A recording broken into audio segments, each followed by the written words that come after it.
Hello everybody. In this video, we'll talk about the April 2021 Visa Bulletin. There have been some really good movements both in the family categories and the employment-based categories. So we'll go over that. And also, I'll mention some predictions. Specifically, as embassies and consulates are reopening, we'll talk about what that means for the Visa Bulletin and how it's going to impact your case. So let's jump right in. Welcome back to our immigration channel. This is a place where you get the most up-to-date immigration news, immigration updates, and everything else that you need to make your immigration journey less stressful. My name is Jacob Sapochnik, and I am an immigration attorney located in San Diego, California, and I help clients in all 50 states. If you're here for the first time, make sure to subscribe to our channel, click the notification bell, and also give us a big like so YouTube will be able to show this video to more people just like you. So, April 2021 Visa Bulletin was finally released a few days ago. And remember, in the past few months, the Visa Bulletin was always been released further in the month, almost at the end of each month. This seems to be quite common under the Trump administration, where we really had no idea when the Visa Bulletin will come out. It was very difficult for people to plan. This is one of the first times that we have the Visa Bulletin come out so early in the month, just like in the old days. And it's really amazing news because not only it helps us with planning, but also it allows people to predict what will happen when their visas are going to become current. So let's talk about April 2021 Visa Bulletin. We've seen some pretty good movement in the F4 category, specifically for the Philippines, more than a month movement, as well as in the F3 category in the family petition, as well as the F3 category in the family section. On the employment-based side, we've seen a very good movement on the EB1 category, specifically for India. There's been an advance of 8 months, and now EB1 category is current for all, which has been a while since we've seen that. So some really good, exciting news there. I'm going to go through the different charts, and we'll talk about some of the movement in the different dates. And also, at the end of the video, I'm going to try to give you some predictions as to what's going to happen as consulates and embassies are reopening, how it's going to impact the visa movement, and how it's going to impact your cases. If you're inside the United States, we predict that USCIS will continue to use the final action dates for all employment cases. F2A is also final action dates. All other family categories will continue to use the dates for filing for now. Let's start with the family chart. So if we look at the family petition chart, you see it on the screen right now. You can see that the F1 category for all countries moved by 16 days. It's now at October 8, 2014. China moved to October 8, 2014 at 16 days move forward. India also moved 16 days forward to October 8, 2014. The same for Mexico. Mexico is at February 98, February 22nd, 1998, also 14 days movement.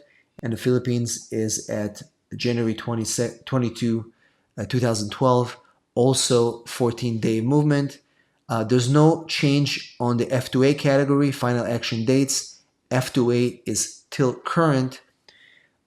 If you look at F2B, all chargeability, there's a movement of 17 days forward to August 8, 2015. China also 17 days forward to August 8, 2015. India is the same, August 8, 2015. And Mexico is at July 22nd, 1999, 7 days movement forward.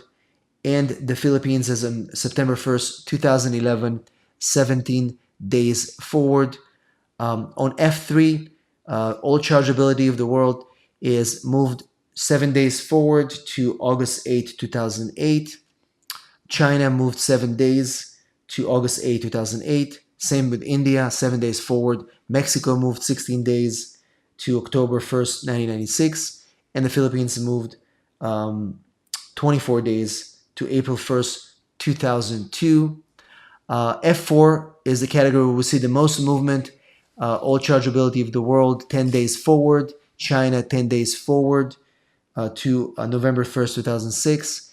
India moved 17 days April 8, 2005. Mexico moved 7 days, July 22, 1998. And the Philippines, April 8, 2002, 1 month forward and 7 days. This is huge on the final action dates. Take a look real quick at the date of filing. If you look at category F1, we've seen 1 month and 7 days movement, all chargeability. China moved by 1 month and 7 days to the 15th of September 2015. India also moved by 1 month and 7 days. No change for Mexico. And the Philippines moved 10 months and 10 days in the F1 category to September 1st, 2013. This has been a really good movement. F2A date of filing chart. Remember, date of filing chart is the date when you can actually submit your adjustment of status or your cases to the NVC. Your priority date obviously should be before this date. So if you look at F2A, we've got a 1 month advance all over the world. It's the same. F2B moved a little bit, 24 days in all chargeability, 24 days in China, June 15, 2016. We've seen a big movement in Mexico, July 8, 2000, 6 months and 17 days. And the Philippines, we've seen 6 months and 23 days on F2B to November 8, 2012. These are amazing movements. F3 and F4, not too many changes on the date for filing chart, except from the Philippines, which again moved by 3 months and 24 days. So overall, on the family side, we've definitely seen some good movement there, specifically countries like the Philippines, and some movement for specifically for some countries like Philippines. We've seen some really good movement. And now let's take a look at the employment-based side. We definitely have some exciting news over there. On the employment side, on the final action dates, you can see that EB1 is current for all countries. It's current for India, it's current for China, it's current for Mexico and the Philippines. And we've seen some really good movement in that area. So let's jump in and look at the final action dates for employment categories. So if you look at the first category, it's current. It's current for the rest of the world: China, India, Mexico, Philippines, Vietnam, El Salvador, Guatemala. It's all current EB1. This is great news for people that are going to become current in April 1st. They're going to be able to file for the green cards and start their NVC process. It happened, if you compare it to last month, this is an eight months jump, both for China and for India, to bring them to current. If you look at the second preference, no change. It's current for the rest of the world. We see that China is on September 1st, 2016. That's a 1 month and 17 days jump. India is at the 1st of May, 2010. That's 3 months jump and 17 days. The rest, Mexico and the Philippines, are current. No change. So these are the main jumps on the employment side for the final action dates. If you look at the dates of filing, we don't see too many changes from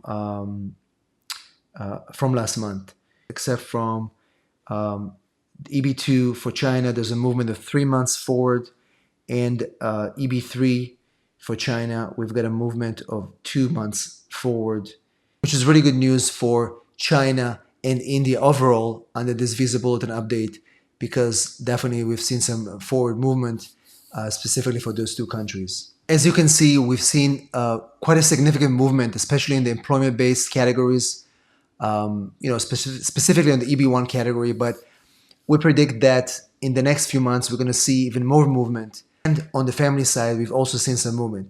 Now, why is it happening? Remember in previous videos, I mentioned that there's going to be a spillover of visas from the family categories to the employment. Remember, we before the proclamation 114 was lifted, we had quite a few visa categories that couldn't get visas, that couldn't come. Those visas were not used, and they were spilled over, they were moved over to the employment-based side. So we can see definitely a big push in many of these categories that are getting those visas. Now that proclamation has been lifted embassies and consulates are going to start moving pretty actively to start scheduling appointments, getting people their visas, and we're going to start seeing more balance on the family side as well. We're going to see more movement on the family visa categories as well. Expect to see more movement on categories, even more progress on the F4 categories that have been stuck for a while.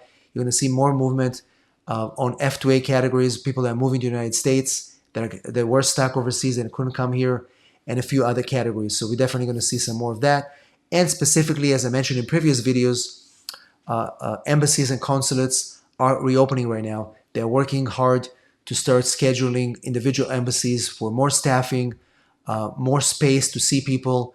And that's going to help us move more interviews forward. There's immigrant visas that are yet to be scheduled, and we hope that with the current changes that we see coming out from the State Department, with the Biden administration pushing forward on the State Department to start scheduling interviews, to start being more creative as to how they are going to be processing people, we're going to see definitely more movement on the visa bulletins, also for May and for June, to see more movement in family categories and big surprises in employment-based categories moving forward. I don't expect to see any retrogression anytime soon, but we're going to see definitely more movement. I'm predicting even more movement in the EB2 categories, specifically for countries like India and China. I can tell you what I see now in my office when it comes to straight correlation with what we see in the visa bulletin is that MVC is slowly starting to send emails to applicants. Specifically, since the proclamation was lifted, we can see emails are being sent to let people know that their cases are now being forwarded to embassies. This is going to be happening more and more, and we hope that the MVC is going to be able to streamline the process and start moving more cases, start releasing more cases from the backlog, and start sending them to the respective embassies to schedule them for interviews. So is that we're going to start seeing more movement, specifically on the employment side, but also slowly on the family side, as interviews are going to start being scheduled, as MVCs are going to start releasing cases to embassies, and we're going to start seeing more flow in the next year with interviews being scheduled and visas are being adjudicated. Once again, hopefully this information was helpful. If you have any questions, make sure you post them in the comments below. If you're here for the first time, don't forget to click the notification bell so you don't miss any of our videos, and also give us a big like so YouTube will be able to recommend this video to more people just like you. Any questions? Post them in the comments below, and I'll see you in our next video.